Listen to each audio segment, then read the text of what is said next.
के मुख्यमंत्री भूपेश बघेल के बहुत बड़े फैसला। जनरल हूँ ही जम्मू लइका मन पास। कक्षा पहली से लेकर कक्षा 8वीं तक और कक्षा 9वीं से लेकर कक्षा 11वीं के जम्मू छात्र छात्रा मन हो ही अब जनरल पास।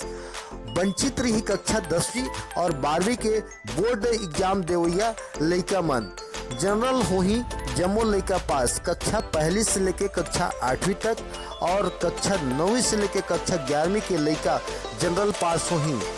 जिला शिक्षा विभाग और जिला कलेक्टर ला भूपेश सरकार हर करिस आदेश। जनरल हो ही जम्मू लइका न पास। छत्तीसगढ़ सरकार के अहम फैसला। शिक्षा विभाग में एक बड़े बदलाव।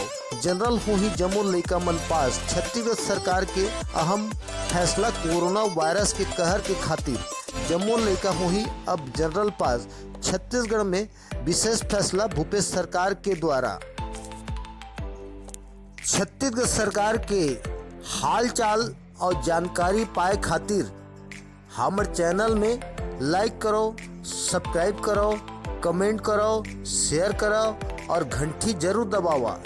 छत्तीसगढ़िया 24 घंटा ले मैं ब्यूरो प्रमुख केशव महंत, रायगढ़।